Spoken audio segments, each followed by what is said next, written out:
श्रीकृष्णं परमानन्दं दशलीलायुतं सदा सर्वभक्तसमुद्धारे विस्फुरन्तं परं नमः।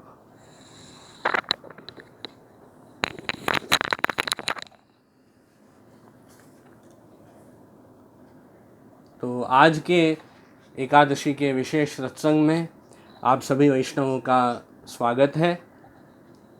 और आज बहुत ही आनंद की बात है, एकादशी का पवित्र दिवस और आज ही के दिन आप सब वैष्णवजन सत्संग के लिए एकत्रित हुए हो। तो आज के दिन एकादशी का तो अपने यहाँ बहुत महात्म्य बताया है कि एकादशी के दिन हमें भगवत सेवा, भगवत स्मरण, भगवत कथा, सत्संग अधिक करना चाहिए। ऐसी एकादशी की महिमा है। प्रभु का नाम रोज हम लेते हैं, पर एकादशी के दिन अधिक लेना चाहिए। भगवत सेवा, सत्संग वो भी हमें आज अधिक करना है। इसी भाव से आज हमारा सत्संग है। एकादशी के दिन हमें ज़्यादा से ज़्यादा भगवान कृष्ण के निकट आना है। कैसे हम ठाकुर जी के पास रहे, उसके उपाय हमें करने हैं। और उपवास जो एकादशी में हम करते हैं, उसका यही अर्थ है कि प्रभु के समीप, प्रभु के पास निवास करना, उसी को उपवास कहते हैं। और हम व्रत रखते हैं आज एकादशी के दिन, वो भी यही भाव से कि भगवत सेवा, भगवत स्मरण, सत्संग उसमें कोई विघ्न ना आए, देह धर्म बाधा ना करे। इस भाव से हम व्रत रखते हैं एकादशी में।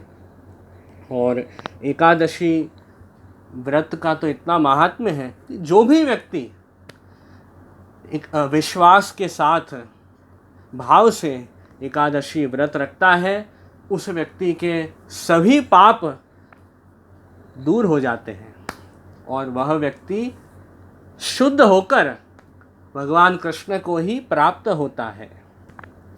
तो ठाकुर जी भगवान कृष्ण को भी आज का जो दिन है एकादशी का बहुत प्रिय है। तो इसी भाव से हम एकादशी व्रत रखते हैं कि हम एकादशी व्रत रखें, उपवास रखें, सत्संग करें, जिससे ठाकुर जी हमारे ऊपर प्रसन्न हो, प्रभु की कृपा, प्रभु की प्रसन्नता हमें प्राप्त हो। यही भाव से हमें एकादशी व्रत रखना है। तो ऐसा आज का सुंदर दिन। तो आज ऐसा विचार किया है मैंने कि पहले एकादशी के आज विशेष सत्संग में शिक्षा पत्र का सत्संग आज हम करेंगे। बाद में जो एकादशी महात्म्य की कथा है वो भी मैं आपको बताऊंगा। तो पहले शिक्षा पत्र का कुछ सत्संग करेंगे। तो आज जो शिक्षा पत्र हमें समझना है वो है शिक्षा पत्र नंबर 17 नंबर का जो शिक्षा पत्र है वो हमें आज समझना है। तो आप सब वैष्णव जरूर, जिनके पास भी शिक्षा पत्र की पुस्तक हो, वो पुस्तक सामने रख सकते हो, जिससे विषय समझने में आपको ही आसानी रहेगी और जो विषय चल रहा है उसमें आप ध्यान दे पाओगे। नहीं तो क्या होता है कि सुनते तो हैं पर पुस्तक सामने न हो तो कई बार हमारा जो ध्यान है वो विषय से छूट जाता है, विषय से अलग हो जाता है। तो इस कारण पुस्तक आप रखो सामने तो बहुत अच्छी बात है। पुस्तक नहीं है तो आप सिर्फ सुनो, श्रवण करो तो भी कोई चिंता की बात नहीं है। तो इस भाव से आज हमें शिक्षा पत्र का ही सत्संग करना है। तो ये 17 नंबर का जो शिक्षा पत्र है, इसमें श्री हरिराय जी मुख्य रूप से आपने ये बात समझाई है कि पुष्टि मार्ग में 2 प्रकार के त्याग कौन से हैं, उसका निरूपण ये शिक्षा पत्र में हुआ है।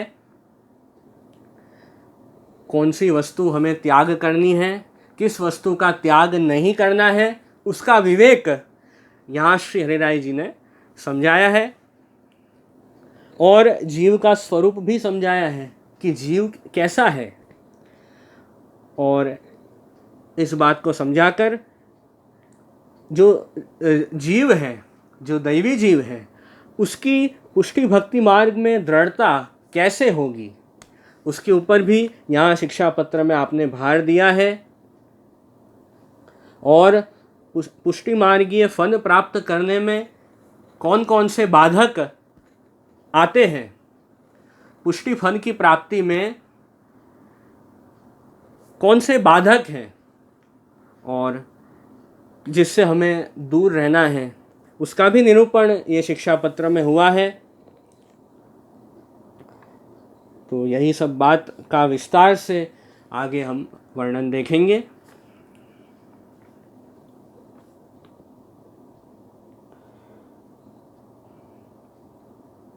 अब यहाँ सबसे पहले समझा रहे हैं कि भगवान कृष्ण जो हैं वे तो करुणात्मा हैं, कृपा के सागर हैं। ऐसे प्रभु हैं तो ठाकुर जी तो भक्तों के ऊपर कृपा करते ही हैं, और प्रभु की कृपा से ही हमारा जो भगवत धर्म है वो सिद्ध हो सकता है। तो अब वो जो भगवत धर्म है वो कौन कौन से हैं, उसका निरूपण पहले श्लोक में हुआ है। तो एक तो उत्तम है, दूसरा मध्यम प्रकार है। तो उत्तम प्रकार कौन सा है, मध्यम प्रकार कौन सा है, उसी का विवेचन पहले श्लोक में समझाया है। यदुक्तम अस्मद आचार्यैः गौण मुख्य विभेदतः त्यागो ग्रह धनादीनाम अथवा कृष्ण योजनम। ये बात पहले श्लोक में है। तो श्री महाप्रभु जी ने पुष्टि मार्ग में दो प्रकार के त्याग बताए हैं, एक गौण और दूसरा मुख्य। तो वो कौन कौन से हैं, तो उसी का विवेचन ये पहले श्लोक में के टीका में श्री गोपेश्वर जी ने किया है। शिक्षा पत्र के जो श्लोक है वो श्री हरिराय जी ने लिखे हैं, प्रकट किए हैं, और उसी श्लोक का जो विवेचन है, जो टीका है, वो श्री हरिराय जी के छोटे भाई श्री गोपेश्वर जी आपने किया है, जिससे आज के जो आधुनिक जीव हैं वो भी श्री हरिराय जी की वाणी को समझ सके।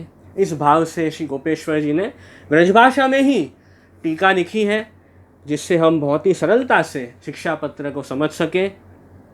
तो श्री गोपेश्वर जी आज्ञा करते हैं कि देखो, श्री महाप्रभु जी ने भक्तिवर्धिनी ग्रंथ में भगवत धर्म का प्रकार बताया है, और वे ही भगवत धर्म जो है वो दो प्रकार के हैं, एक उत्तम और दूसरा मध्यम प्रकार। तो उत्तम प्रकार कौन सा है, मध्यम प्रकार कौन सा है, वो यहाँ पे समझा है। तो उत्तम प्रकार है जो भक्तिवर्धिनी में श्री महाप्रभु जी ने आज्ञा की है, अव्यावृत्तो भजेत कृष्णम पूजया श्रवणादिभिः व्यावृत्तोपि हरौ चित्तम श्रवणादौ यतेत सदा। तो श्री महाप्रभु जी वही आज्ञा की है भक्तिवर्धिनी ग्रंथ में कि मुख्य प्रकार तो यही है कि हमें अव्यावृत्त होकर भगवान कृष्ण का भजन करना है नवधा भक्ति के द्वारा। यहाँ कहा है श्रवणादि भी, मतलब श्रवण, कीर्तन, स्मरण, पाद सेवन, अर्चन, वंदन, दास्य, सख्य, आत्मनिवेदन, ये जो नवधा भक्ति है उसके द्वारा हमें भगवान कृष्ण का भजन करना है। और फिर अव्यावृत्तो भजेत कृष्णम पूजया श्रवणादि भी। तो पूजा शब्द जो यहाँ पर आया है उसका अर्थ टीका में श्री गोकुल नाथ जी ने समझाया कि पूजा मतलब क्या, अपने यहाँ तो ठाकुर जी के प्रेम पूर्वक दर्शन करो, उसी में अपने यहाँ तो वही अपने यहाँ पूजा है।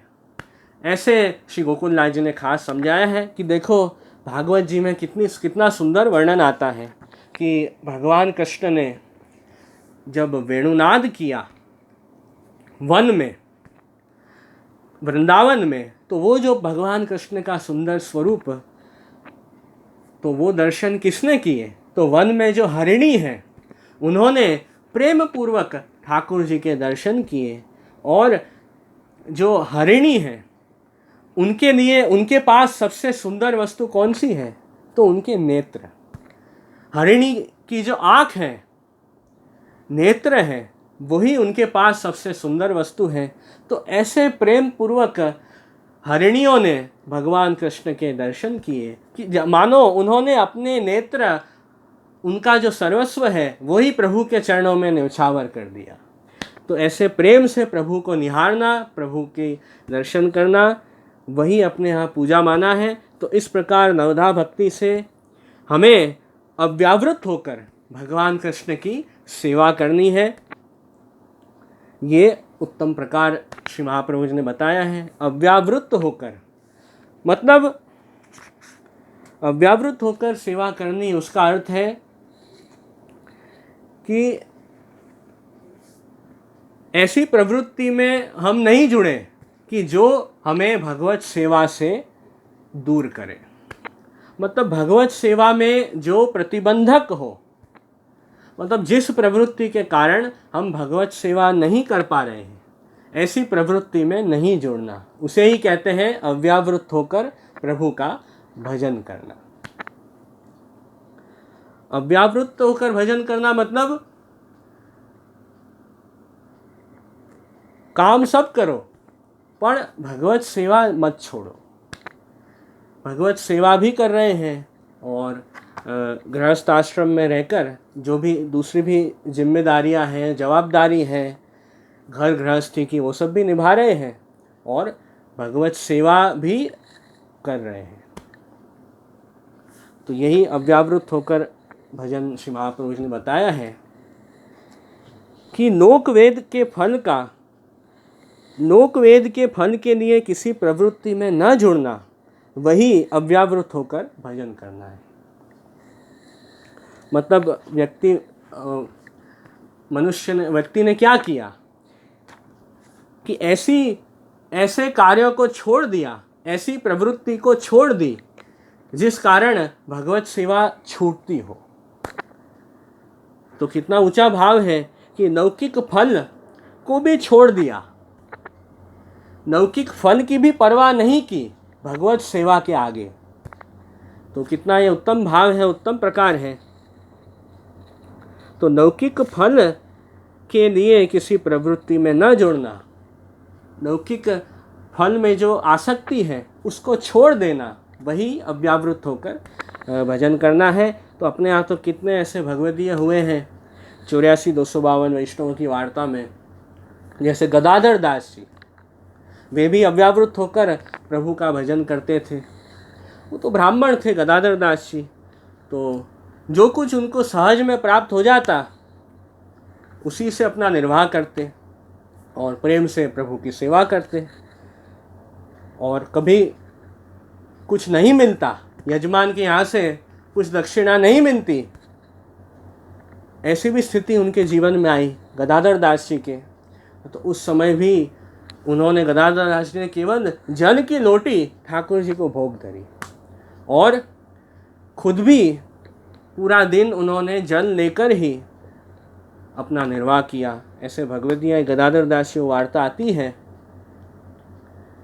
फिर जब उनको वापस कुछ द्रव्य प्राप्त हुआ यजमान से, फिर उन्होंने तुरंत प्रभु के लिए सामग्री सिद्ध की, वैष्णवों को महाप्रसाद निवाया, फिर खुद ने प्रसाद लिया। तो ऐसा उन्होंने संकल्प लिया था गदाधर दास जी ने कि मैं ऐसी कोई भी प्रवृत्ति में नहीं जुड़ूंगा जिससे मेरी भगवत सेवा छूट जाती हो। तो ऐसे अव्यावृत होकर गदाधर दास जी प्रभु की सेवा करते। तो लौकिक फल की भी जिनको इच्छा नहीं है, लौकिक फल के लिए किसी प्रवृत्ति में नहीं जुड़े हैं, ऐसे ये सब भक्त हैं। पद्मनाभ दास जी, उनकी भी वार्ता में हमें देखने मिलता है कि वे भी अव्यावृत होकर प्रभु की सेवा करते। उनके पास ज़्यादा कुछ नहीं था, सिर्फ छोला उनके पास थे, ज़्यादा कुछ तो निष्किंचन वैष्णव थे, ज़्यादा कुछ उनकी अनुकूलता नहीं थी, तो छोला ठाकुर जी को भोग धरते। ऐसे कृपा पात्र जीव हैं और प्रभु भी भाव से सेवा करते, तो ठाकुर जी भी उनकी सेवा मान लेते। एक थाली लेते, उसमें छोला की अलग अलग ढगनी करते, और हर एक छोला की ढगनी में भाव रखते हैं कि हे प्रभु, ये जो ढगनी है छोला की वो आप शाक के भाव से आरोगो, ये दूसरी छोला की ढगनी है वो दाल के भाव से आरोगो, तीसरी छोला की ढगनी है वो भात के भाव से आरोगो, ये खीर के भाव से आरोगो। ऐसे अलग अलग छोला में ही सर्व सामग्री की भावना पद्मनाभ दास जी करने थे। तो उनकी तो ऐसी स्थिति थी, उनके पास कुछ था नहीं, इसलिए वो ऐसा करते। तो जैसी अपनी अनुकूलता हो, जैसी सामर्थ्य हो, उस अनुसार हमें भगवत सेवा करनी है। यदि सब अनुकूलता हो तो सब भोग धरना है ठाकुर जी को।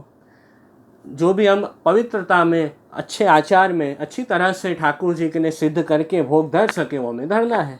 सखड़ी धर सके तो सखड़ी भोग धरना है, दूध घर धर सके दूध घर धरना है। महाप्रभु ने तो कहा है कि सर्वस्व हमें ठाकुर जी को समर्पण करना है। तो मुख्य प्रकार तो यही है कि जो हम ले रहे हैं, जो हम भोजन कर रहे हैं, वो सबसे पहले प्रभु को भोग धरना है, फिर प्रभु का प्रसादी हमें लेना है। तो ये मुख्य प्रकार है। तो अव्यावृत्त होकर भजन करना, ये बात पहले श्लोक में आई कि त्यागो ग्रह धनादि नाम अथवा कृष्ण योजनम। त्याग क्या करना है? तो कहा हर वस्तु में रहा हुआ जो अपना भाव है उसको बदलना है।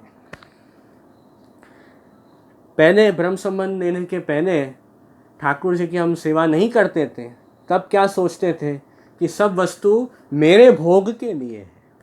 ऐसा भाव रखते थे कि ये मेरा शरीर, ये मेरा घर, ये पुत्र, ये परिवार, धन, मेरे स्नेहीजन, ये सब, ये लोग की वस्तु, ये सब मेरे भोगने के लिए है। ऐसा भाव रखते थे पहले। पर जब हमारा ब्रह्म संबंध हुआ, गुरु की कृपा से हमने ठाकुर जी भी पधरा लिए सेवा करने के लिए, फिर हमारा भाव जो है वो बदल गया। और फिर हम ये भाव रखते हैं कि अब तो जो कुछ भी प्रभु ने मुझे दिया है वो मुझे प्रभु की सेवा में उसका विनियोग करना है। हर वस्तु, प्रत्येक वस्तु को भगवत सेवा में जोड़नी है, ऐसा भाव हो जाता है। सर्व श्री कृष्ण के अर्थ लगावे, तामे घर धन सगरो लगावे, ये बात यहाँ आई। तो सर्वस्व समर्पण पूर्वक हम प्रभु की सेवा करते हैं। तो ये जो त्याग है वो हमने क्या किया? अपनी अहंता ममता का त्याग किया है। पुष्टि मार्ग में त्याग बताया है, पर वो किसका त्याग है? अपनी अहंता ममता का त्याग है कि मैं और मेरा, ये जो हमारा मिथ्या भाव है, ये जो हमारा अज्ञान है, उसका हम त्याग करते हैं कि अरे प्रभु, पूरी सृष्टि, पूरी दुनिया तो आपकी है, पूरा जगत तो भगवान कृष्ण ने बनाया है, और खुद ही ठाकुर जी आपने अनेक रूप धारण किए हैं जगत में। रूप नाम विभेदेन जगत क्रीडति यो यतः, नमो भगवते तस्मै कृष्णायाद्भुत कर्मणे। श्री महाप्रभु जी तो आज्ञा करते ही हैं कि जगत में जितने भी रूप आपको दिखाई दे रहे हैं, जितने भी नाम आपको दिखाई दे रहे हैं, वो सब तो भगवान कृष्ण के ही हैं। भगवान कृष्ण ही अलग अलग रूप और नाम से इस जगत में रमण कर रहे हैं। तो ये तो प्रभु की क्रीड़ा है, प्रभु की लीला है। पर मनुष्य अज्ञान से क्या सोचता है कि भगवान तो कहीं दिखाई दे नहीं रहे हैं, कहाँ है भगवान, मुझे तो कहीं दिख नहीं रहे हैं, ऐसा व्यक्ति सोचता है। और उस कारण, फिर अज्ञान के कारण व्यक्ति सोचता है कि भगवान के लिए नहीं, ये सब तो मेरे लिए है, ये सब मैं कर रहा हूँ अपनी शक्ति से, अपने सामर्थ्य से। ऐसा अज्ञान मनुष्य को आ जाता है। पर श्री महाप्रभु जी हमें याद दिलाते हैं कि अरे जीव, तू तो भगवान कृष्ण का अंश है। ब्रह्म संबंध में हम क्या करते हैं? ठाकुर जी के साथ हमारा संबंध तो है ही पहले से, हम प्रभु के अंश हैं तो वो संबंध तो है ही, पर हम प्रभु के साथ हमारा जो संबंध है उसे हम भूल गए हैं अपने अज्ञान के कारण, माया के कारण। तो श्री महाप्रभु जी हमें ब्रह्म संबंध दीक्षा देकर वही हमारा जो प्रभु का संबंध है वो वापस याद दिलाते हैं कि अरे जीव तू कौन है और तेरा क्या कर्तव्य है, उसकी सच्ची समझ श्री महाप्रभु जी हमें देते हैं। तो वही ब्रह्म संबंध है। तो अब जीव सोचता है कि मुझे जो कुछ भी ठाकुर जी ने मुझे दिया है वो मुझे भगवान की सेवा में लगाना चाहिए, ये सब तो प्रभु के लिए है। ऐसा उत्तम और अलौकिक भाव व्यक्ति के अंदर आता है और इस भाव से प्रभु की सेवा करते हैं और अव्यावृत होकर भजन करते हैं। और अव्यावृत होकर उस सिंपल अर्थ में आपको समझना है, ज़्यादा कन्फ्यूजन में नहीं पड़ना हो। तो भगवत सेवा में जितनी भी प्रतिकूल प्रवृत्ति है, मतलब भगवत सेवा में जो भी ठाकुर जी ऐसे कार्य में हम ना जुड़ें जिससे भगवत सेवा से दूर हो जाए, बस यही अव्यावृत का अर्थ है। तो ऐसे सेवा करनी। फिर व्यावृत्त जीव को क्या बताया है, तो कहा व्यावृत्तोपि हरौ चित्तम श्रवणादौ न्यसेत् सदा। अब सबकी अलग अलग परिस्थिति होती है, हर व्यक्ति अव्यावृत्त नहीं हो सकता है। कई व्यक्ति की ऐसी परिस्थिति होती है कि इतना वो उलझ जाता है कामकाज में, प्रवृत्ति में, कि ठाकुर जी की सेवा करने के लिए समय नहीं निकाल पाता है, तो वो व्यावृत्त जीव है। अब वो क्या करे, प्रभु सेवा के लिए तो टाइम नहीं निकाल पा रहा है, तो उनके लिए श्री महाप्रभु जी कहते हैं व्यावृत्तोपि हरौ चित्तम श्रवणादौ न्यसेत् सदा। तो आप भगवत सेवा के लिए टाइम नहीं निकाल पा रहे हो तो फिर भी अपना चित्त तो ठाकुर जी में रखो, ऐसे श्री महाप्रभु जी ने कहा। भले सब कामकाज में फंसे हो, उलझे हो, पर अपना चित्त ठाकुर जी से मत हटाओ। तो श्री महाप्रभु जी ने कहा श्रवण आदि के द्वारा अपना चित्त प्रभु में लगाओ। श्रवण, कीर्तन और स्मरण, ये बताया है व्यावृत्त जीव को कि ठाकुर जी की जो लीलाएं हैं, प्रभु का जो स्वरूप है, प्रभु के जो गुण हैं, वो सुनो गुरु के मुख से, भगवदीय के पास से। प्रभु की लीला, प्रभु के गुणगान सुनने हैं, तो वो श्रवण भक्ति हो गई। भागवत जी में जो ठाकुर जी की लीला है वो सुननी है, तो उससे श्रवण भक्ति होगी, उससे भी हमारा चित्त प्रभु में लगेगा। फिर जो हमने सुना है उसको अपनी वाणी के द्वारा उसी का कीर्तन करें। जो प्रभु के गुणगान है, जो प्रभु के लीला है, जो स्वरूप है, उसका कीर्तन करो, तो वो कीर्तन, उसको गाओ, उसका वर्णन करो, तो वो कीर्तन भक्ति है। और स्मरण, प्रभु का जो नाम है उसका रटन सतत करते रहो, प्रभु के नाम को याद करते रहो, अपने मुख से बोलो प्रभु का नाम, अष्टाक्षर मंत्र, वो स्मरण भक्ति है। तो जो व्यक्ति भगवत सेवा के लिए समय नहीं निकाल सकता है, वो व्यक्ति भी श्रवण, कीर्तन और स्मरण के द्वारा प्रभु में अपना चित्त रख ही सकता है। तो ऐसे जीव को हरि में चित्त रखना चाहिए, ऐसे श्री महाप्रभु जी आज्ञा करते हैं। तो जो व्यावृत्त जीव है उसे त्याग बताया है, पर मन से त्याग करना है। व्यावृत्त जीव को मन से त्याग करना है, मतलब मन में अपना जो भाव है वो सुधारना है कि जो भी कामकाज कर रहा है, जो भी प्रवृत्ति कर रहा है, उसमें ये भाव रखें कि मैं ये कार्य भगवद आज्ञा से कर रहा हूँ। और प्रत्येक कार्य का कर्ता खुद को नहीं मानना है, ठाकुर जी मुझसे ये कार्य करवा रहे हैं, ऐसी भावना रखनी है। और अपने अभिमान, अपने अहंकार का त्याग करना है, ये तो कोई भी व्यक्ति कर सकता है। और प्रभु में दृढ़ विश्वास रखना है और लोकवेद के फल में आसक्ति का त्याग करना है। तो ये सब बात तो व्यावृत्त जीव भी कर सकता है। तो इसी बात का विवेचन श्री हरिराय जी ने ये शिक्षा पत्र के पहले श्लोक में किया है कि दो प्रकार का त्याग है, एक तो अव्यावृत्त होकर प्रभु का भजन करो, दूसरा व्यावृत्त होकर मन से त्याग करके अपना जो चित्त है वो प्रभु में रखो। तो जो भगवत सेवा करेगा व्यक्ति, वो अपना सर्वस्व समर्पण ठाकुर जी में करेगा, अपना सब कुछ, अपनी अहंता ममता प्रभु में ही जोड़ देगा। भगवत सेवा के द्वारा अपने शरीर और अपने धन से भगवत सेवा करेगा, उससे अहंता ममता प्रभु में जुड़ जाएगी, तो सर्व प्रभु का है ऐसा भाव जगेगा। और जो व्यावृत्त जीव है वो अपने मन में ही प्रभु का स्मरण करेगा और मन से जो खराब भाव है उसका त्याग करेगा, और सच्चा भाव है, सच्चा ज्ञान है, वो उसको होगा। तो ऐसे दोनों प्रकार के त्याग अपने यहाँ पुष्टि मार्ग में श्री महाप्रभु जी ने बताए हैं। तो उसी बात का विवेचन यहाँ पर पहले श्लोक में श्री हरिराय जी ने किया है। फिर आगे दूसरे श्लोक में श्री हरिराय जी आज्ञा करते हैं, वैराग्य परितोषादेह अत्यागोपि निरूपिता तथा विषय भोगस्य त्यागोपि विनिबोधितः। अब दो वस्तु का त्याग हमें कभी नहीं करना है, ऐसे श्री हरिराय जी आज्ञा करते हैं। कौन सी दो वस्तु? एक वैराग्य, दूसरा संतोष। वैराग्य और संतोष, इसको कभी भी नहीं छोड़ना है। वैराग्य का अर्थ बताया कि संसार में लौकिक देह संबंधी सुख दुख हृदय में बाधा न करे, भगवत धर्म बने हो जाए।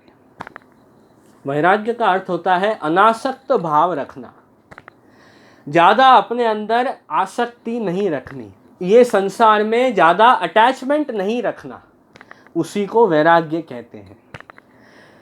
व्यक्ति दुखी क्यों होता है? क्योंकि प्रत्येक संसार की वस्तु में इतने अटैच हो जाता है व्यक्ति कि वो वस्तु जब दूर हो जाती है तो फिर मनुष्य दुखी हो जाता है कि अरे वो वस्तु तो अब कहाँ चली गई, मुझे कब मिलेगी, अब मैं क्या करूं।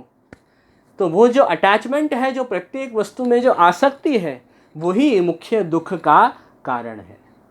तो इसलिए जब हम अनासक्त भाव रखेंगे,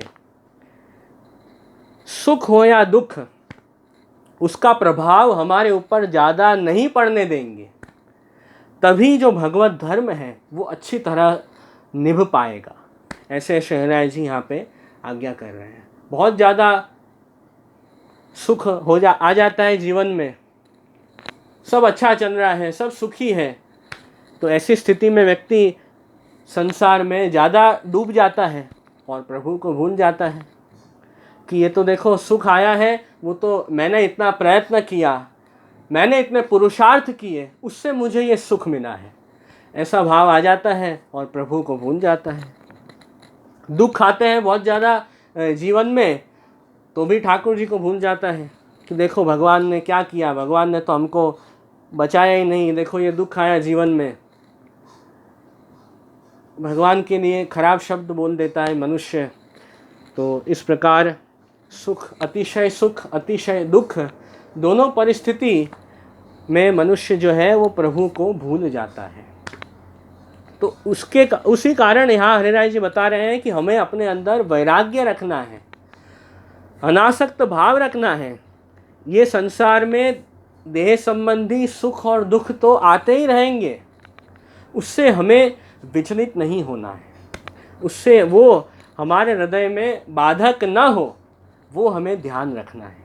और जो भी भगवत धर्म हम कर रहे हैं वो पूरी तरह से निभाने हैं, उससे हमें दूर नहीं होना है। तो उसके कारण वैराग्य भी बहुत आवश्यक बन जाता है। थोड़ी आसक्ति कम करें संसार में से, थोड़ा अटैचमेंट कम करें और प्रभु के तरफ अपना चित्त ज़्यादा रखें।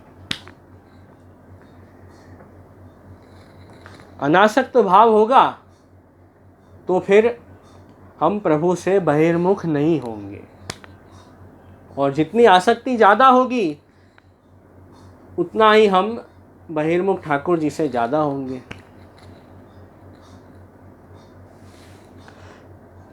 और उतना ही हमारा जो मन है वो अस्थिर हो जाएगा, मन में शांति नहीं होगी।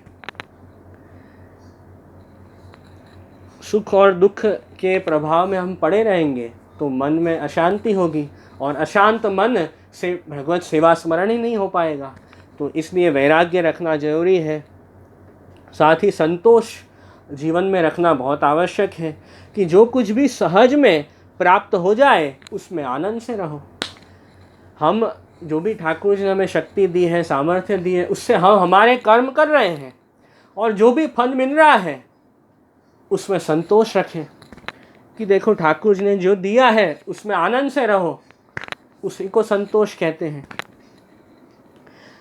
महाप्रभु जी भी आज्ञा करते हैं विवेक धैर्याशय ग्रंथ में, प्राप्तम सेवेत निर्ममा। जो कुछ भी आपको सहजता से प्रभु कृपा से प्राप्त है उसमें आपको आनंद से भगवत सेवा करनी है। तो ये बात जीवन में बहुत जरूरी है। संतोष नहीं होगा तो हमेशा मन में हाय हाय होगी कि अरे मुझे ये नहीं, ये मुझे प्राप्त नहीं हो रहा है, ये मेरे पास नहीं है। ऐसे हमेशा अशांत हमारा मन रहेगा, तो उस कारण फिर व्यक्ति लोभी हो जाता है। और लोभ जब मनुष्य को आता है तब व्यक्ति हमेशा ऐसे सोचता है मन में कि और मुझे प्राप्त हो, और प्राप्त हो। जो ठाकुर जी ने दिया है उसमें संतोष नहीं होता है, और ज़्यादा मिलता रहे, मुझे ज़्यादा मिलता रहे, ऐसा लोभ व्यक्ति को होता है। उस लोभ को पूरा करने, लोभ के कारण फिर मनुष्य क्या करता है, पाप आचरण करता है। ऐसे यहाँ पे बताया है, पाप आचरण करता है और गलत मार्ग से, असन मार्ग से द्रव्य का अर्जन करता है, अपनी जो इच्छाएं हैं उनको पूरा करने के लिए। तो वो तो बहुत खराब बताया है। श्री महाप्रभु जी स्वोधनी जी और निबंध आदि ग्रंथों में आज्ञा करते हैं चौरायाम पापा नाम, कि चोरी करने वाला न हो और पापी न हो, ऐसे मनुष्य का द्रव्य प्रभु अंगीकार करते हैं। खराब मार्ग से जो द्रव्य अर्जित किया हो, पाप कर्म से जो द्रव्य का संग्रह किया हो, ऐसा द्रव्य ठाकुर जी कभी स्वीकारते नहीं हैं।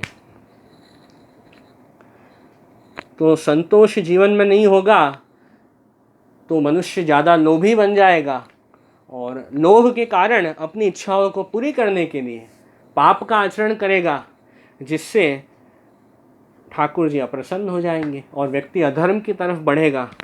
तो ये सब जीवन में बहुत बाधक है। तो वैराग्य और संतोष जीवन में रखना अतिशय आवश्यक है। ये बात का निरूपण यहाँ दूसरे श्लोक में हुआ है।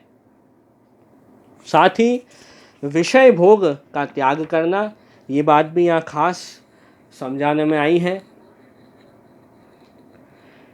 हमारे जो इंद्रियों के विषय हैं कौन कौन से? आँख का विषय है रूप, अच्छा रूप देखना। कान का विषय है शब्द, कान से हम अलग अलग बातें सुनते हैं। आँख से अलग अलग वस्तुएं देखते हैं।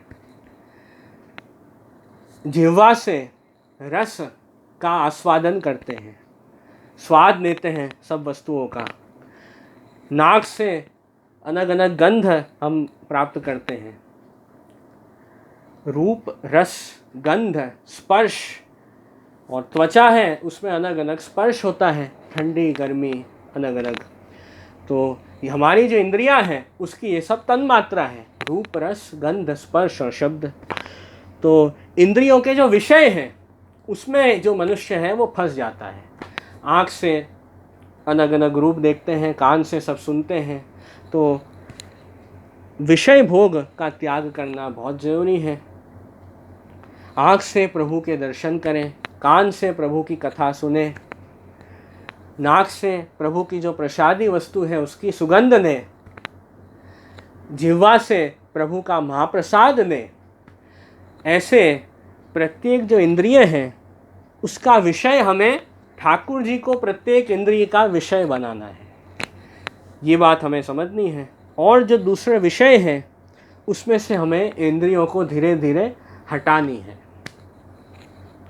क्योंकि विषय भोग जितना ज़्यादा होगा हमारी इंद्रियों से, उतना ही विषय आवेश हमारे अंदर बढ़ जाएगा और विषय आवेश बढ़ेगा तो विषयाक्रांत देहानाम नावेशः सर्वथा हरे। ऐसे श्री महाप्रभु जी संन्यास निर्णय ग्रंथ में आज्ञा करते हैं कि विषय से आक्रांत जो देह है उसमें प्रभु का आवेश कभी नहीं होगा। तो ये बात यहाँ समझाने में आई है। तो निरोध लक्षण ग्रंथ में भी श्री महाप्रभु जी आज्ञा करते हैं, संसार आवेश दुष्टानाम इंद्रियाणाम हिताय वै कृष्णस्य सर्व वस्तूनि भूम्ना ईशस्य योजयेत। संसार के आवेश से जो इंद्रियां हैं वो दुष्ट हो जाती हैं, उस कारण हमें उन इंद्रियों को वहाँ से हटाकर प्रभु में लगानी है। यस्य वा भगवत कार्यम यदा स्पष्टम न दृश्यते तदा विनिग्रहस्तस्य कर्तव्य इति निश्चय। जो इंद्रिय ठाकुर जी से बहिर्मुख हो उस इंद्रिय का नियंत्रण हमें करना है और उस इंद्रिय को कंट्रोल करके प्रभु में उसको जोड़नी है। उससे क्या होगा, विषय भोग छूटेगा। तो विषय भोग का त्याग करना है और वो एक झटके में नहीं हो पाएगा। आप विचारें कि एक दिन में सब विषय भोग का त्याग करके पूर्ण रूप से हमारी इंद्रियां ठाकुर जी में लग जाए, ऐसा संभव नहीं है। वो धीरे धीरे होगा। धीरे धीरे वो प्रोसेस है जिसमें से हम पसार हो रहे हैं। भगवत सेवा, स्मरण, भगवत कथा, सत्संग, उसमें हमारा जितना ज़्यादा समय व्यतीत होगा और जितने नियमित रूप से हम ये भगवत धर्म में जुड़ेंगे, उससे हमें ये एहसास होगा कि देखो अब धीरे धीरे विषय आवेश हमारे अंदर से कम हो रहा है और भगवत आवेश हमारे अंदर बढ़ रहा है। तो वो तो बहुत लंबी प्रक्रिया है। तो धीरे धीरे ही हमें उस मार्ग पे आगे बढ़ना है। तो ये सब बात जो है वो दूसरे श्लोक में समझाने में आई कि वैराग्य और संतोष का त्याग कभी नहीं करना है और जो विषय भोग है उसका त्याग करना है। ये आई तीसरे श्लोक में। अब आज्ञा कर रहे हैं, तथा सत्संगम अत्यागः सर्वत्रैव विशेषतः अन्याश्रय परित्याग उक्तो बाधक रूपतः। अब भगवदीय का जो संग है, वैष्णवों का संग, भगवदियों का संग, गुरु का संग, वो कभी नहीं छोड़ना है, क्योंकि जो सत्संग है वो तो सर्वोपरि हमेशा कर्तव्य है। ये बात आई। और भागवत जी के प्रथम स्कंद में शौनक जी कह रहे हैं, शौनक जी का वचन है, तुलयाम लवेनापि न स्वर्गम न अपुनर्भवम भगवत संगी संगस्य मर्त्यानाम किमुताशिष। भागवत जी में ही कहा है कि भगवत भक्त के एक क्षण के भी संग के बराबर स्वर्ग का सुख हो या मोक्ष का सुख हो या लौकिक सुख हो, सब फीके पड़ जाते हैं। मतलब एक सेकंड भी भगवत भक्त का संग हम करते हैं, उसमें जो आनंद प्राप्त होता है, उस आनंद के सामने तो सब आनंद दूसरे सब फीके पड़ जाते हैं। तो इस प्रकार यहाँ कहा है, स्वर्ग का सुख हो, मुक्ति का सुख हो या दूसरे जो लौकिक विषयों का सुख हो, वो सब सुख सत्संग के सामने कुछ भी नहीं है। इतना महात्म्य बताया सत्संग का कि भक्त का संग हो, उसमें जो आनंद मिलता है उसका तो हम वर्णन ही नहीं कर सकते हैं। वो तो बहुत विलक्षण और अलौकिक आनंद है। उसकी तुलना, उसकी कंपैरिजन ये लौकिक सुखों से हो ही नहीं सकती है। इतना महात्म्य सत्संग का बताया है। तो इसलिए सामे चल के हमें भगवदियों का संग करना चाहिए, वो कभी नहीं छोड़ना है। और अन्याश्रय का परित्याग करना है, वो भक्ति में बहुत बाधक माना है। अन्याश्रय का सिंपल अर्थ होता है भगवान कृष्ण को छोड़कर अन्य किसी भी व्यक्ति को, वस्तु को या देवी देवता को अपना रक्षक मानना, अपना उद्धारक मानना, उसे ही अन्याश्रय कहते हैं। भगवान कृष्ण में विश्वास नहीं होना, भगवान कृष्ण में विश्वास को छोड़कर अन्य किसी में विश्वास दृढ़ हो जाए तो उसे ही अन्याश्रय कहते हैं। तो वो तो बहुत ज़्यादा बाधक है। अन्याश्रय से हमें हमेशा बचना है। अपने यहाँ तो बहुत उदाहरण भी आते हैं कि भक्तों से भी जब जब अन्याश्रय हुआ है तब तब ठाकुर जी अप्रसन्न हुए। जैसे देखो भागवत जी में कथा आती है कि नंदराय जी ने जब अंबिका देवी का पूजन किया, उस समय जो सांप है, सांप ने नंदराय जी को डस लिया। मगर था, उसने वो नंदराय जी को निगलने जा रहा था। तो उसी समय नंदराय जी ने पुकारा कि अरे हे कृष्ण, हे भगवान कृष्ण, मुझे बचाओ। तब वहाँ प्रभु पधारे और आपने नंदराय जी को छुड़ाया मगर से। तो वो कथा में भी ये बात आई कि ब्रजभक्तों ने भी जब जब अन्याश्रय किया, ठाकुर जी को छोड़कर अन्य का पूजन किया, अन्य की भक्ति की, तब तब ठाकुर जी ने भी ब्रजभक्तों का अन्याश्रय खुद ने छुड़ाया है। जब सब ब्रजभक्त इंद्रदेव की पूजा कर रहे थे भगवान कृष्ण को भूलकर सकाम भाव से, तो ठाकुर जी ने वो इंद्रयाग जो सकाम भाव से कर रहे थे वो बंद करवाया और गोवर्धन याग शुरू करवाया। और ये प्रसंग है। साथ ही अंबिका पूजन भी, अंबिका देवी का भी जब पूजन किया नंदराय जी ने, तब भी ठाकुर जी ने उनको शिक्षा दी कि आपने मेरा आश्रय छोड़ दिया। तो प्रभु ने शिक्षा दी नंदराय जी को और वापस प्रभु ने उनका आश्रय दृढ़ करवाया। तो अवतार काल में तो ठाकुर जी साक्षात विराजते ब्रज भक्तों की चिंता, उनकी रक्षा के लिए कि कहीं ये मुझे भूल के दूसरे अन्याश्रय में न पड़ जाए, उसका ध्यान ठाकुर जी खुद रखते थे। अब तो ठाकुर जी हमसे बातचीत तो कर नहीं रहे हैं, अभी तो अनवतार काल है, प्रभु का वैसा अनुभव हमको है नहीं। तो अभी अनवतार काल में हमें जैसे श्री महाप्रभु जी ने आज्ञा की है उस अनुसार हमें अपना जीवन जीना है। तो ये दृष्टांत आता है भागवत जी में कि ऐसे अन्याश्रय का हमें त्याग करना है। अपनी वैष्णव की वार्ता में भी कई ऐसे वार्ता आती है कि जब वो वैष्णव उन्होंने ऐसा भाव उनके मन में आया कि जो गवर्नमेंट का ऑफिसर आया था ज़मीन नापने के लिए, और उस ऑफिसर ने वो वैष्णव की ज़मीन थोड़ी कम नापी, थोड़ी रिकॉर्ड्स में कम दिखाई, जिससे उनको टैक्स कम आए। तो उस कारण वो जो डोकरी वैष्णव थे उनके अंदर ऐसा भाव आ गया कि अरे आपने मुझको जिवाया। तो ठाकुर जी को पसंद नहीं आया कि ऐसे इनके मन में ऐसा भाव क्यों आया कि ये व्यक्ति ने मुझे बचाया। अंत में तो सबकी रक्षा ठाकुर जी कर रहे हैं, तो प्रभु में हमारा दृढ़ आश्रय होना चाहिए। तो वहाँ भी ठाकुर जी को पसंद नहीं आया था उस प्रसंग में भी। और दामोदरदास संभनवारे की वार्ता में भी प्रसंग आता है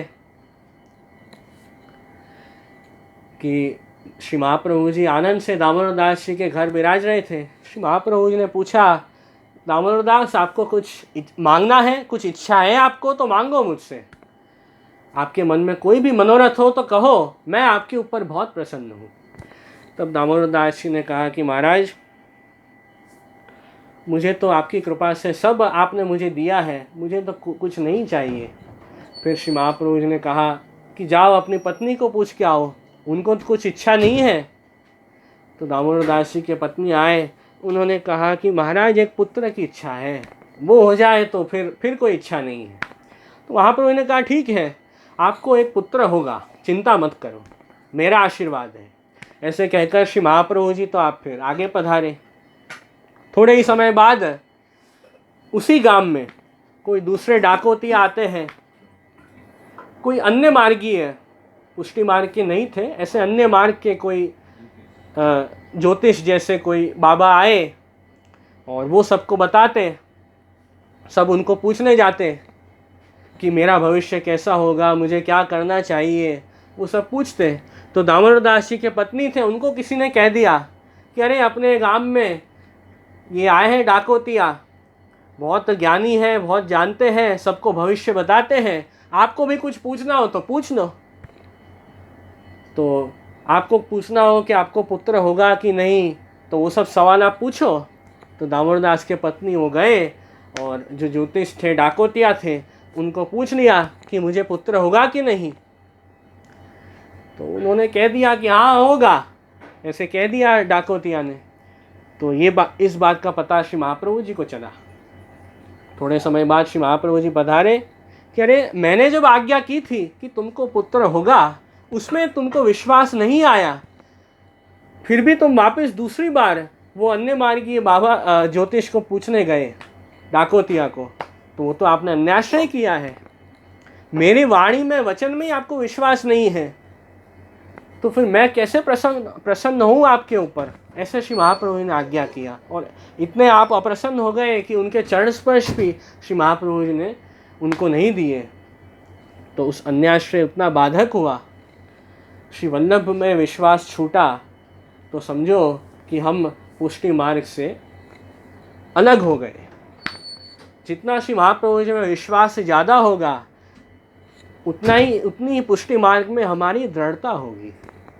श्री वल्लभ के वचनों में, श्री वल्लभ की वाणी में हमें पूर्ण विश्वास रखना है कि श्री महाप्रभु जी ने हमें षोडश ग्रंथ में और जितने भी आपके ग्रंथ हैं, जो भी आपने आज्ञाएं की है, जो भी आपकी वाणी है, उस अनुसार हम अपना जीवन जिएंगे तो निश्चित ही हमारा कल्याण होगा। फिर हमें मन में बिल्कुल भी प्रश्न या संशय या संदेह नहीं करना है कि अरे महाप्रभु जी ने तो कहा है भगवत सेवा करो, स्मरण करो, पता नहीं हमारा उद्धार होगा कि नहीं।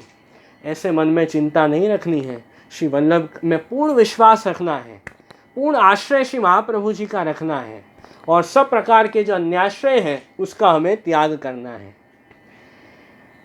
सत्संग, भगवदियों का संग करना है और अन्याश्रय का त्याग करना है। तो वही बात ये शिक्षा पत्र में आ रही है कि क्या हमें क्या करना है और क्या नहीं करना है, दोनों बात श्री हरिराय जी हमें बता रहे हैं। तो एवं निरूपितो त्यागा त्यागौ सर्वत्र सर्वशः न जीवाः स्वबलात् किंचित कर्तुम शक्नुवते स्वतः। ऐसे अब श्री हरिराय जी आज्ञा करते हैं कि जो वस्तु हमें भगवत धर्म में साधक है उसका हमें त्याग नहीं करना है, कि जो हमें भगवत सेवा, भगवत स्मरण, भगवत धर्म में हेल्पफुल है उसका त्याग नहीं करना है। पर जिसके कारण हम भगवत धर्म से विमुख होते हैं, ऐसे कार्यों को छोड़ना है, ऐसे कार्यों को त्याग करना है। पर ये त्याग भी ये जीव के हाथ में नहीं है। जीव को बल नहीं है, जीव तो न त्याग ही सके न राख ही सके। ऐसे यहाँ टीका में कह रहे हैं, ब्रह्मादिक, शिवादिक, नारद आदिक बड़े बड़े त्यागी हैं, तिनको त्याग कछु वश्य में नहीं, तो जीव तुच्छ की का सामर्थ्य। अपने यहाँ तो कई बार ऐसे आता है भागवत जी में इत्यादि में कि बड़े बड़े देवी देवताएं, बड़े बड़े ऋषि मुनि, वे भी कई बार उनका भी कई बार जो है, उनका मन भी कई बार विचलित हो गया, ऐसे यहाँ पे बताया है। तो जीव की तो क्या सामर्थ्य है। बड़े बड़े देवता हैं, बड़े बड़े ऋषि मुनि, उनकी भी त्याग की साधना है, वो कई बार छूट गई है।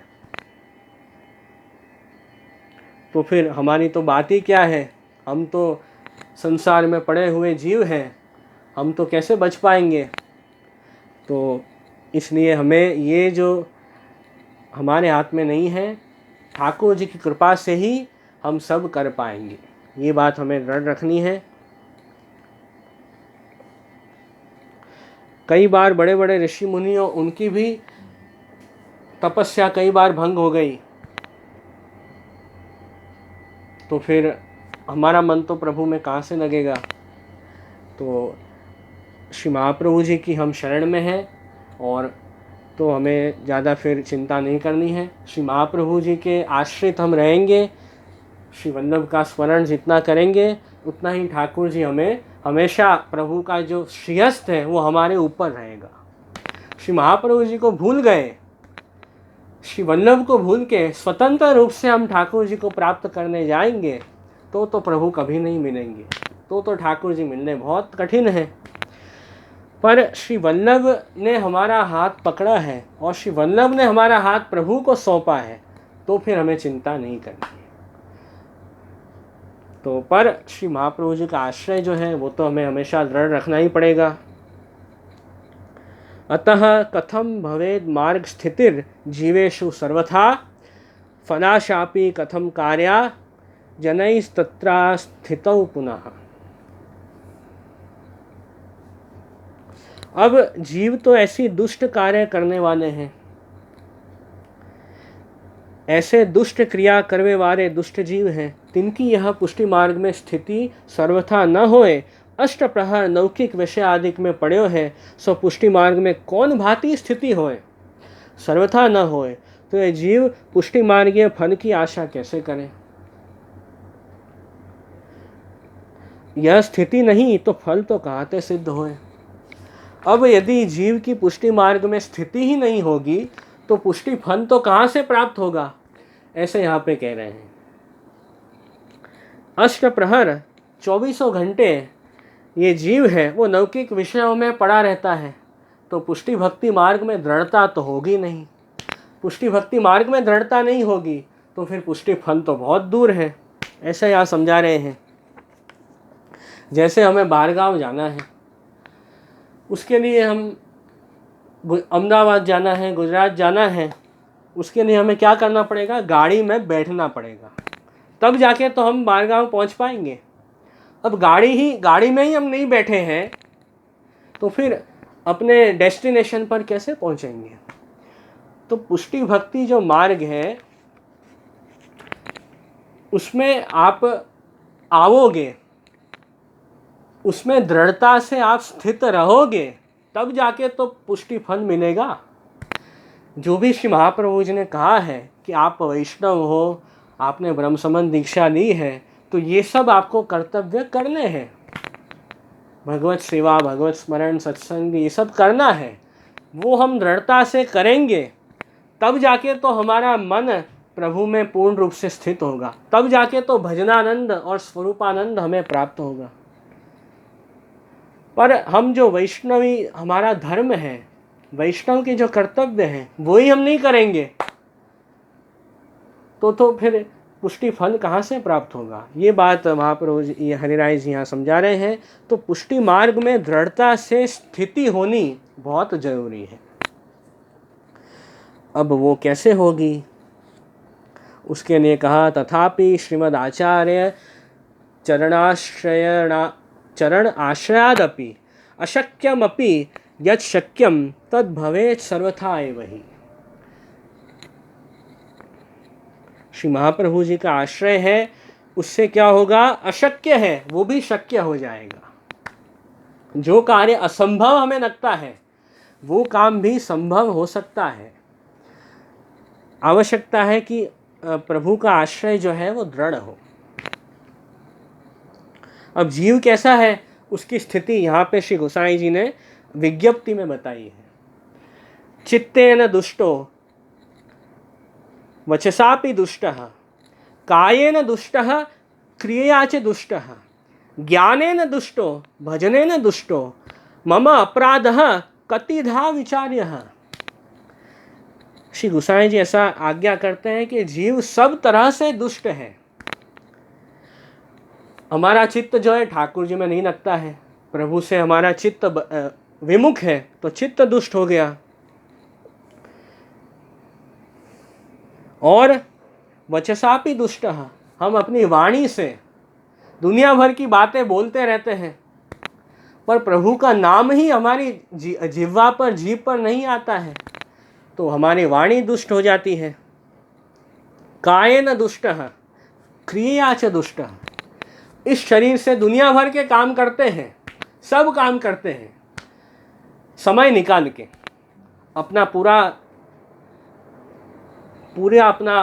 पूरी मेहनत से पूरा 100% हम अपना देते हैं सब संसार के काम में, पर ये देह भगवत सेवा में ही नहीं लगता है।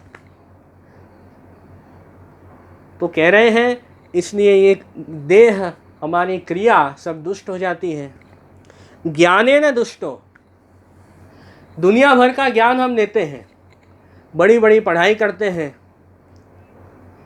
और वर्षों तक पढ़ाई करते हैं, 15 साल 20 साल तक पढ़ाई करते रहते हैं, तो वो करो, वो तो बहुत अच्छी बात है। पर जो हमारा तत्व ज्ञान है, प्रभु के स्वरूप का जो ज्ञान है, वो कभी लेते ही नहीं है। तो उस कारण क्या होता है, हमारा ज्ञान जो है वो भी दुष्ट हो गया है। ऐसे यहाँ पे कह रहे हैं, बचपन से बच्चे को ये ट्रेनिंग देते हैं कि स्कूल जाओ, कॉलेज जाओ और हॉबी क्लास में जाओ, सब में भेजते हैं, पर पुष्टि मार्ग का जो ज्ञान है वो कभी देते ही नहीं है बालकों को, तो वो संस्कार तो आते नहीं हैं। फिर बच्चे बहुत बड़े हो जाते हैं, 30 साल के, 40 वर्ष के, 50 वर्ष के, फिर हम कहते हैं कि देखो ये सेवा में तो आते ही नहीं हैं बच्चे, क्या करें, सत्संग नहीं सुनते हैं, ठाकुर जी का स्मरण नहीं करते हैं। कहाँ से होगा? जो हम अपने जो अलौकिक वैष्णव के जो संस्कार हैं वो ही यदि नहीं दिए होंगे तो फिर ये अलौकिक ज्ञान कभी आएगा ही नहीं, तो ये व्यक्ति जो है वो भगवत धर्म में कभी प्रवृत्ति नहीं होगा। तो उस कारण बचपन से गुरु सन्मुख करना बहुत ज़रूरी है। जहाँ भी पुष्टि मार्गीय पाठशालाएँ चलती हो वहाँ बच्चों को ज़रूर भेजना चाहिए, और समय समय पर जैसे आग्रह होता है वैष्णवों का कि कोई बड़ा उत्सव हो, गुरु का जन्मदिन हो, खुद का जन्मदिन हो, तो गुरु सन्मुख होते हैं, ऐसा कई वैष्णवों का आग्रह होता है। तो साथ में गुरु सन्मुख हो रहे हैं तो घर में जो अन्य परिवारजन हैं उनको भी गुरु के सन्मुख करना चाहिए, जिससे गुरु की कृपा उनके ऊपर पड़े और व्यक्ति जो है वो प्रभु के सन्मुख बने, जीव का उद्धार हो, जीव का कल्याण हो, ये जीवन में बहुत आवश्यक है। तो गोसाई जी वही आज्ञा कर रहे हैं कि आज का जो जीव है वो सब तरह से दुष्ट हो गया है, मतलब सब तरह से वो जीव प्रभु से विमुख हो गया है, चित्त से, वाणी से, काया से, क्रिया से, ज्ञान से, ऐसा जीव है। तो मम अपराधः कतिधा विचार्यः, अब जीव के अपराध का विचार कहाँ तक करें, ऐसे श्री गोसाई जी आज्ञा करते हैं। फिर भी संसार सागरे मग्न जीवोद्धार परायणम आश्रय त्वत्पदाम्भोजम पुरुषोत्तम हे सद्गुरु। फिर भी इस संसार समुद्र में जो मग्न है उस जीव का उद्धार करने में तत्पर ऐसे भगवान कृष्ण हैं।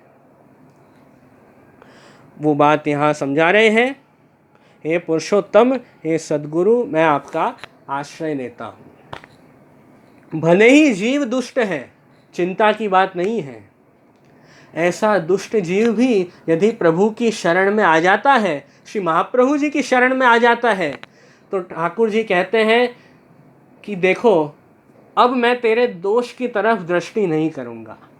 कितने कृपालु हैं हमारे प्रभु, कितने दयालु हैं। महाप्रभु जी जब जीव का ब्रह्म संबंध कराते हैं, ब्रह्म संबंध दीक्षा जब जीव लेता है, तब ठाकुर जी कहते हैं कि अब तू मेरी सेवा के योग्य बन गया है। अब भले ही व्यक्ति में कितने भी दोष होंगे भी, तो भी ठाकुर जी कहेंगे कि मैं तेरे दोषों की तरफ नहीं देखूंगा, मैं तो तू जो प्रेम से सेवा करेगा उसे स्वीकारूंगा। कितनी बड़ी श्री महाप्रभु जी की कृपा है हमारे ऊपर, कितनी बड़ी ठाकुर जी की कृपा है कि ऐसा दोष वाला व्यक्ति, वो तो कभी ठाकुर जी के साथ उसका संबंध हो ही नहीं सकता है, इम्पॉसिबल है। और अपने यहाँ पूजा मार्ग में तो शुद्धि की बड़ी बड़ी प्रक्रिया बताई है शास्त्र में कि व्यक्ति को, मनुष्य को पहले शुद्ध होना पड़ता है पूरी तरह से, बाद में जाके वो भगवान की पूजा कर पाएगा।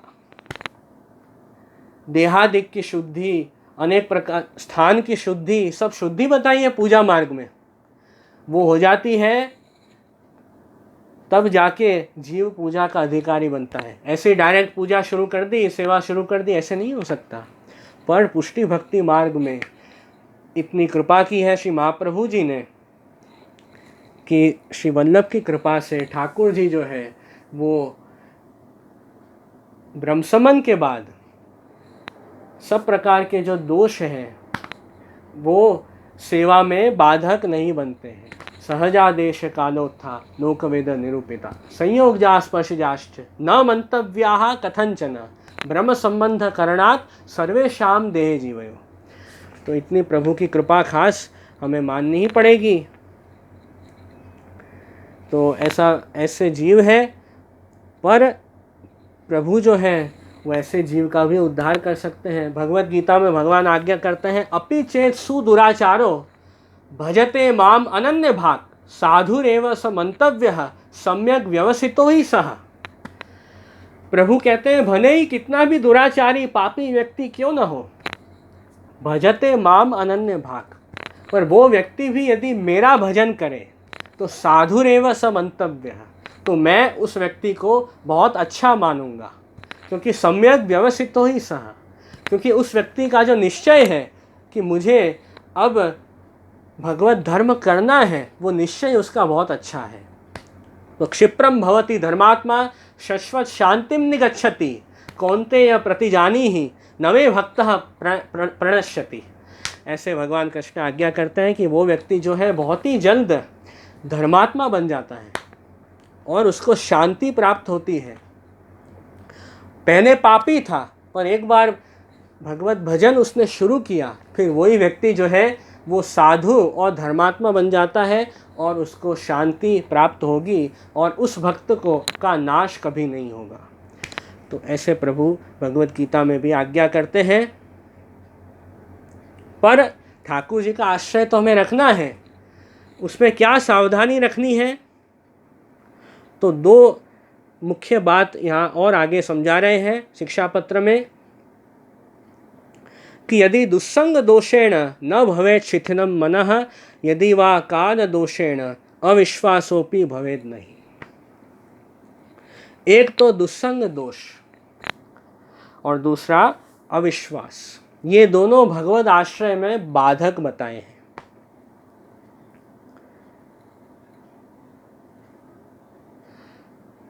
दुस्संग मतलब ऐसा संग जिस कारण हमारा जो भगवत भाव है वो घट जाए या चला जाए, वैसा संग दुस्संग है। जिसका संग करने से अपना मन ठाकुर जी से हट जाए और प्रभु के प्रति जो प्रेम भाव है, जो विश्वास है, वो कम हो जाए, वही सबसे बड़ा दुस्संग है। वो कोई व्यक्ति का भी हो सकता है, कोई वस्तु का, किसी का भी संग। जो संग हमें प्रभु से दूर ले जाए वो दुस्संग है, और जो संग हमें ठाकुर जी के पास ले जाए वो सत्संग है। तो भगवद आश्रय करने में ये दो मुख्य सावधानी है। एक तो हमें दुस्संग से बचना है, दूसरा अविश्वास नहीं करना है। कैसे भी जीवन में परिस्थिति आए, पर प्रभु के ऊपर से हमारा जो भरोसा है वो कभी भी कम नहीं होना चाहिए। ठाकुर जी के ऊपर अविश्वास कभी नहीं करना है। कई लोगों को ऐसा हो जाता है, भगवत सेवा करते हैं, स्मरण करते हैं, प्रभु का नाम लेते हैं, सब करते हैं, अचानक कुछ दुख जीवन में आया तो फिर क्या बोलते हैं कि देखो मैंने तो इतना कुछ किया, इतना भगवत धर्म निभाया, फिर भी देखो भगवान ने मेरे साथ ऐसा किया, मुझे दुख दिया, इसलिए अब मैं भगवान को नहीं मानूंगा। तो ऐसे भगवान के ऊपर से विश्वास ही उड़ जाए तो मनुष्य का आश्रय टिक ही नहीं सकता है। तो अविश्वास कभी नहीं करना है। वो तो बहुत ज़्यादा बाधक है, दुस्संग भी इतना ही बाधक है। भागवत जी में तो राजा भरत की कथा आती है कि राजा भरत को मृग के बच्चे में, हिरण के बच्चे में आसक्ति हो गई।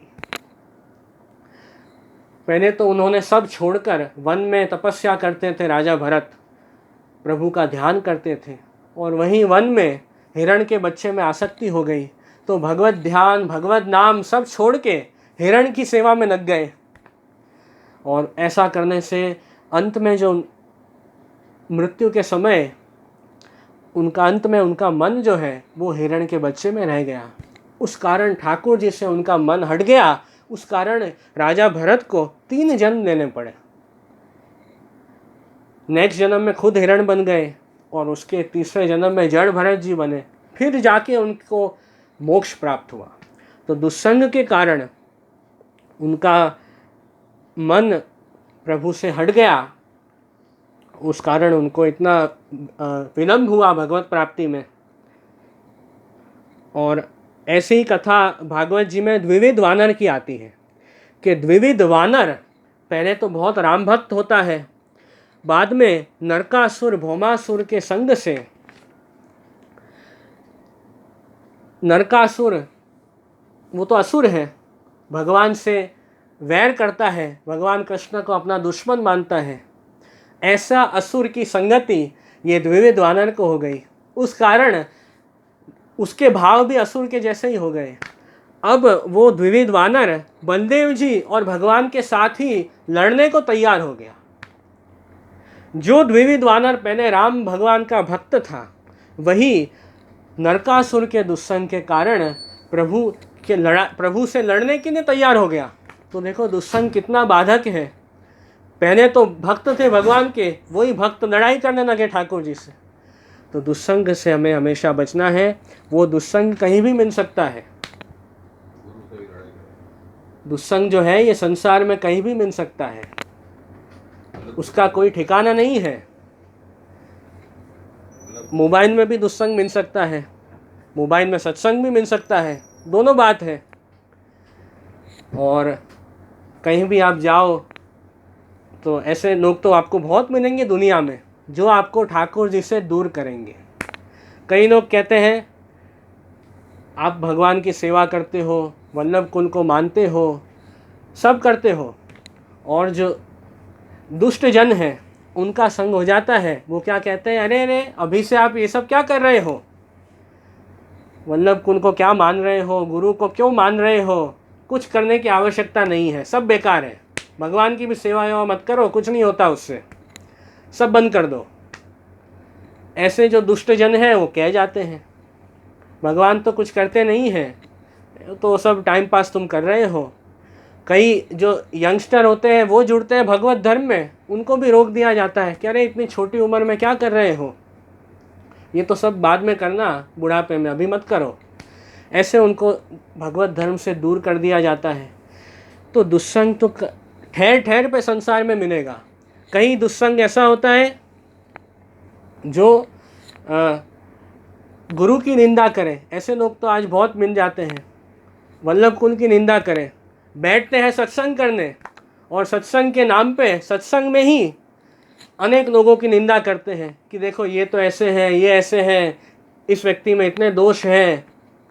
गुरु की निंदा तो क्या, कई लोग तो भगवान को भी नहीं छोड़ते हैं, भगवान कृष्ण की भी निंदा कर देते हैं, और प्रभु की जो अलौकिक लीलाएं हैं उसमें दोष दृष्टि करते हैं। भगवान की जो लीलाएं हैं भागवत जी में वो कई लोग पढ़ते हैं और उसमें से खराब भाव निकालते हैं, लौकिक भाव भगवान में करते हैं, भगवान को सामान्य मनुष्य मानते हैं। तो वो तो बहुत बड़ा दुस्संग है। कई ऐसी पिक्चरें भी बनती हैं, कई मूवी ऐसी बनती हैं जिसमें भगवान की, गुरुजनों की निंदा की करने में आती है। तो वो सब दुस्संगी है। वो सब में हम जितना ज़्यादा टाइम देंगे उससे हमारा जो थोड़ा बहुत भी भगवत भाव है वो भी चला जाएगा। इसलिए हरि राय जी तो हमें बहुत सावधान कर रहे हैं कि अरे वैष्णव, हमेशा दुस्संग से बचना और अविश्वास से बचना। अविश्वास से तो क्या कहते हो, ब्रह्मास्त्र जैसा जो पावरफुल वेपन है वो भी निष्फल हो जाता है। रावण ने ब्रह्मास्त्र के ऊपर अविश्वास किया, हनुमान जी को ब्रह्मास्त्र से बांधा था मेघनाथ ने। रावण ने कहा रे ब्रह्मास्त्र से कुछ नहीं होगा, लोहे की साकन से हनुमान जी को बांधो। तो जैसे ही ब्रह्मास्त्र के ऊपर अविश्वास हुआ, ब्रह्मास्त्र टूट गया। तो फिर हनुमान जी तो छूट गए और पूरी लंका को जला दिया। तो ऐसे बाधक हुआ। विश्वास रखना है। विश्वास कैसे रखना है? तो हर बार एक बहुत अच्छा उदाहरण दिया जाता है चातक पक्षी का। श्री महाप्रभु जी ने भी वही उदाहरण दिया है विवेक दैराश्रय ग्रंथ में। अविश्वासो न कर्तव्य सर्वथा बाधकस्तु सह ब्रह्मास्त्र चातकौ भाव्यो प्राप्तम सेवेत निर्मम। चातक पक्षी है, वो राह देखता है। चातक पक्षी को विश्वास है कि जब स्वाति नक्षत्र आएगा उस समय बादलों में से वर्षा की जो बूंद है वो मुझे प्राप्त होगी। मेघ वर्षा करेगा स्वाति नक्षत्र पे। उस राह में चातक पक्षी बैठा रहता है और उसको इतना बादल जो है उसमें इतना विश्वास है कि बादलों में से जल जरूर बरसेगा। वो विश्वास रख के पक्षी बैठता है। तो उसने विश्वास रखा है तो उसकी इच्छा भी पूरी होती है। तो जड़ वस्तु जो मेघ है उसमें विश्वास रखने से उसकी इच्छा पूरी होती है। तो हम तो जो भगवान कृष्ण सर्व सामर्थ्यवान है उनमें विश्वास रख रहे हैं। तो प्रभु कृपा से तो भगवद आश्रय से तो हमारे सभी कार्य सिद्ध होंगे ही, उसमें बिल्कुल भी अविश्वास नहीं करना है। ऐसी सुंदर बात यहाँ बताई है।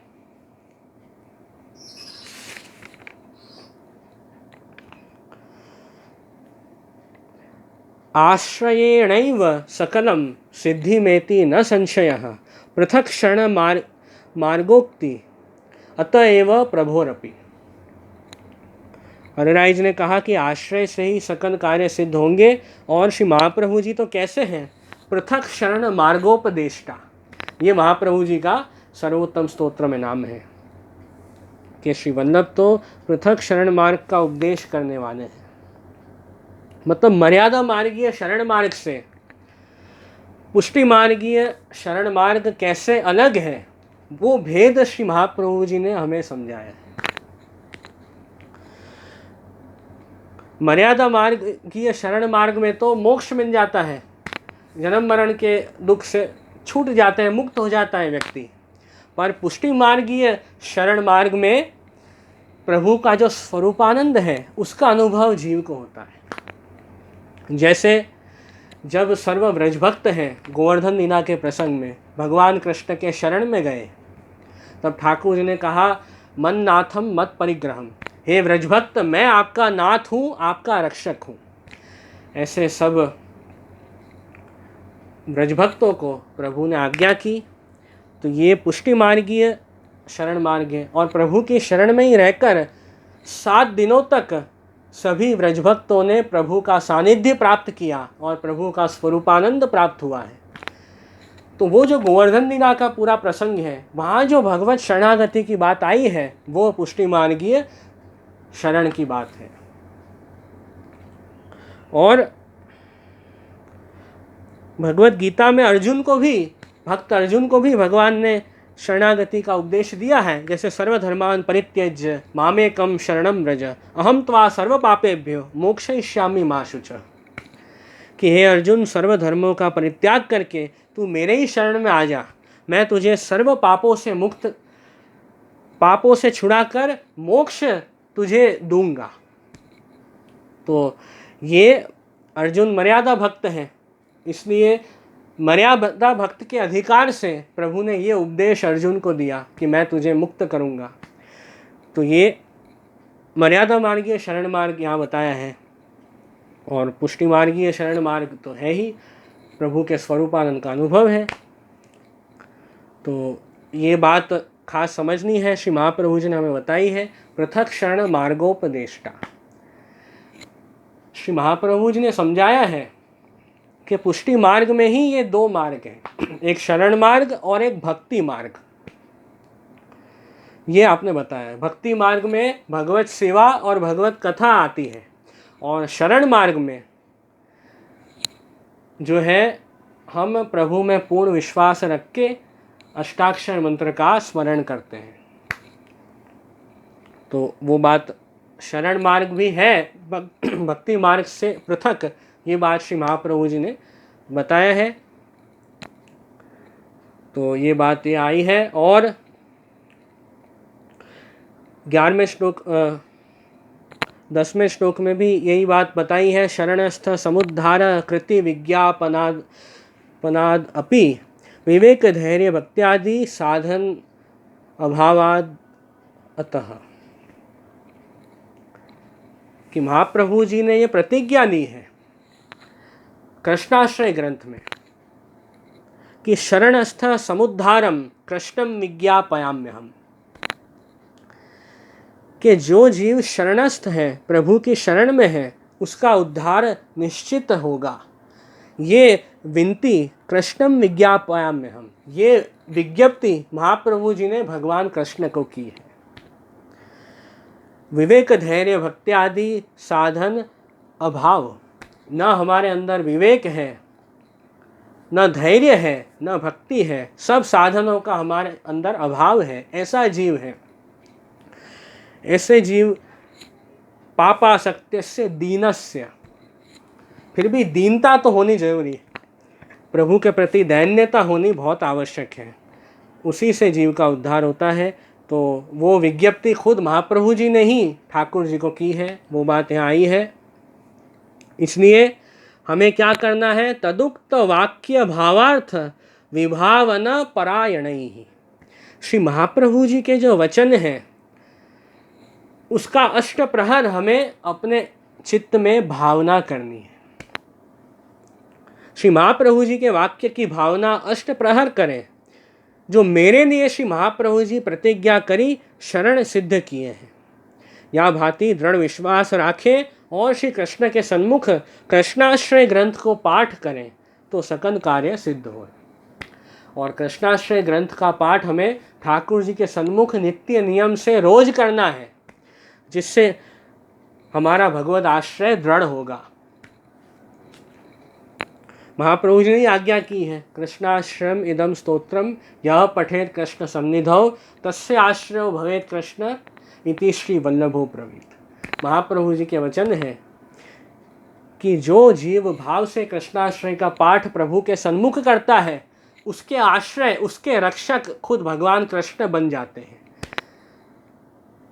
उस व्यक्ति के उद्धारक प्रभु खुद बनते हैं। तो ये कितनी बड़ी आज्ञा है श्री महाप्रभु जी की। तो ये आज्ञा का भावन हमें अपने मन में अहर्निश करना है। तो श्री महाप्रभु जी के वाणी का भावार्थ हमें अपने चित्त में सदा विचारना है, ये बात खास समझनी है। यथाशक्ति स्वमार्गीय प्रभु सेवा परयपि विरुद्ध कृति संदेह दाहनोद्य तत्पर, हमें अपनी शक्ति सामर्थ्य के अनुसार प्रभु सेवा करनी है। जितनी भी हमारी शक्ति है, जितनी भी सामर्थ्य है, उस अनुसार भगवत सेवा में हमें जुड़ना है। और विरुद्ध कृति मतलब जो करने की मनाही की है उसका त्याग करना है। पुष्टि मार्ग में जितनो विरुद्ध है ताको अग्निवत जाननो। अग्नि के पास हम जाते हैं तो क्या होता है? हम जल जाते हैं। उसी प्रकार हमें समझना है कि महाप्रभु जी ने हमें जो वस्तु से दूर रहने की आज्ञा की है उससे हमें दूर रहना है। विरुद्ध कृति का त्याग करना है, अन्याश्रय का त्याग करना है, असमर्पित का त्याग करना है, अविश्वास का त्याग करना है,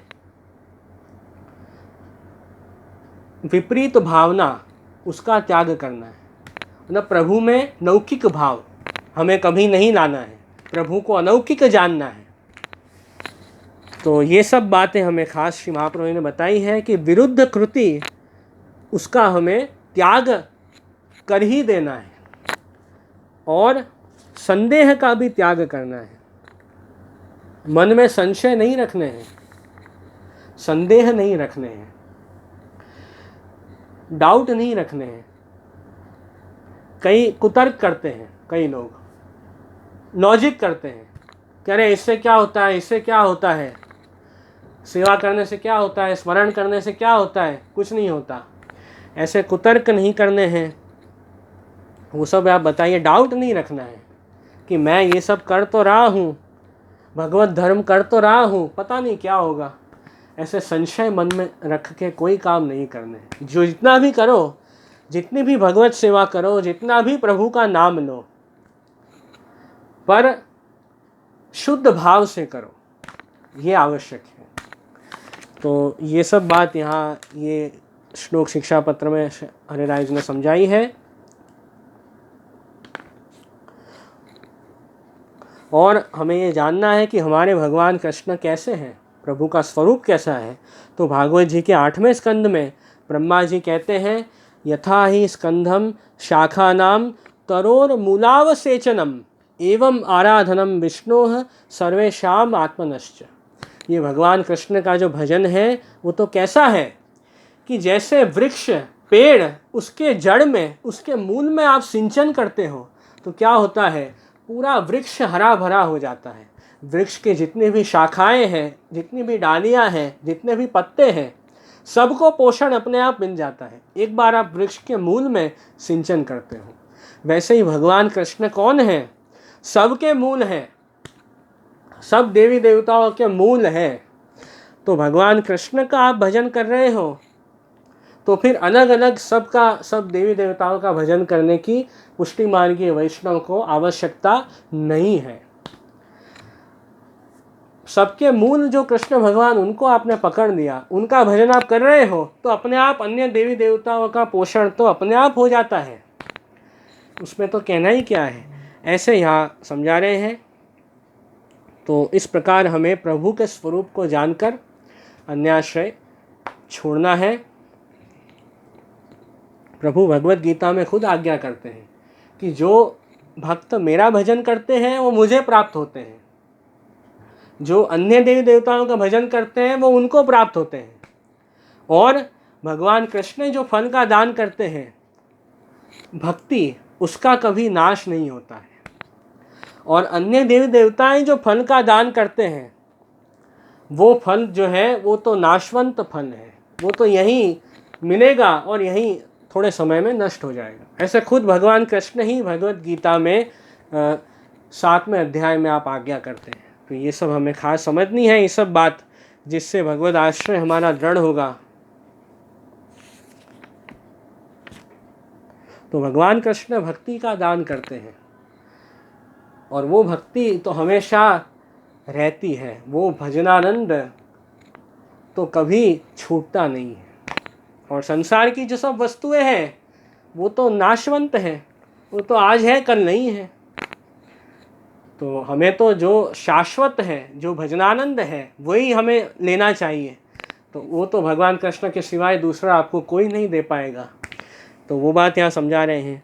और अब अंतिम श्लोक में शहराय जी आज्ञा करते हैं, निरंतरम स्वमार्गीय सताम संग समन्वितैः स्थेयं संसार विमुखैः स्वगुरुम प्रणतैरपि।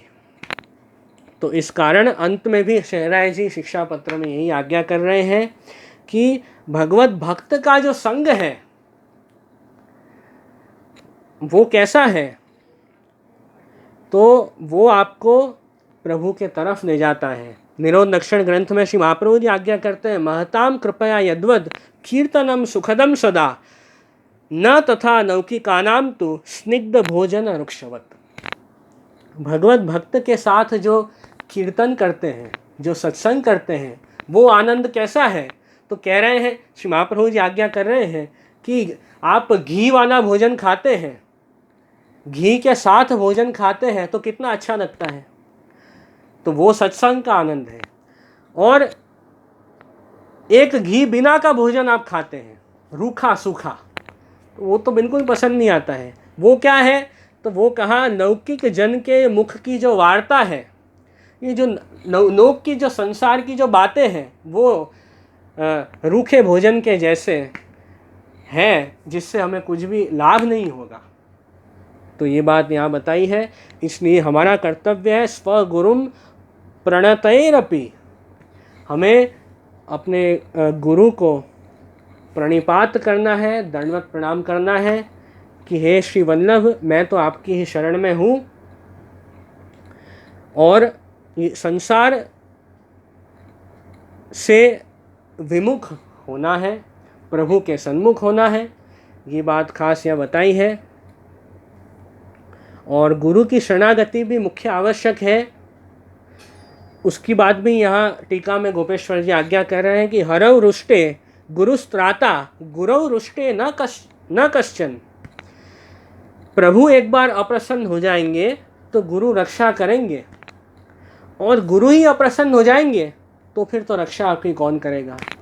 इसलिए गुरु को हमेशा गुरु सन्मुख होना है, गुरु को प्रेम से दंडवत प्रणाम करना है, दीनता प्रकट करनी है, और गुरु कृपा से हमें भगवत प्राप्ति, भगवान कृष्ण को प्राप्त करना है।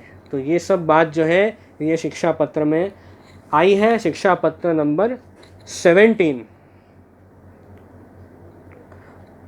सेवायां वा कथायां वा यस्यासक्ति दृढ़ा भवेत्। भगवत सेवा और भगवत कथा में ही जिस भक्त का जीवन बीतता है उस भक्त का कभी भी नाश नहीं होता।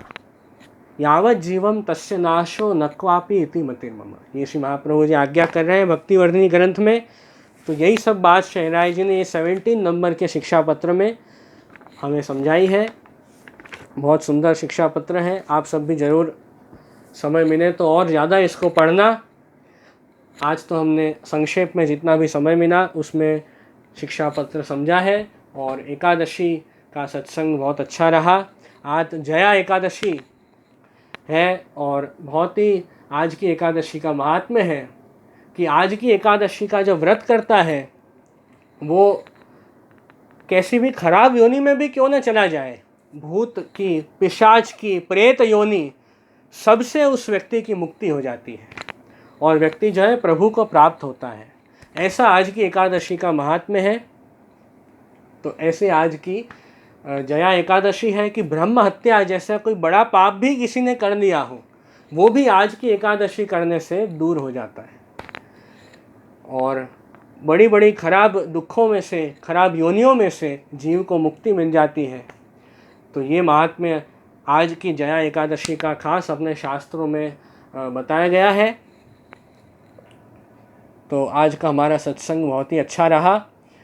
तो इस भाव से अब अंत में आश्रय का पद गान करके सत्संग का समापन करेंगे।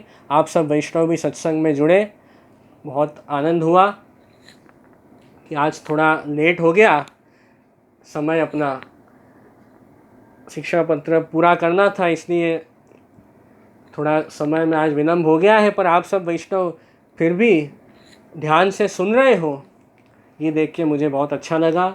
आपकी सत्संग में रुचि देख के बहुत प्रसन्नता हुई। इसी प्रकार हम संग मिलकर सत्संग करते रहें, ये भाव सदा बना रहे। और अब जो हमारा नेक्स्ट सत्संग होगा वो आज तो कौन सा मंगलवार है, तो जब भी नेक्स्ट सत्संग होगा शुक्रवार या शनिवार को होगा वो आपको सूचना व्हाट्सएप ग्रुप में हम दे देंगे।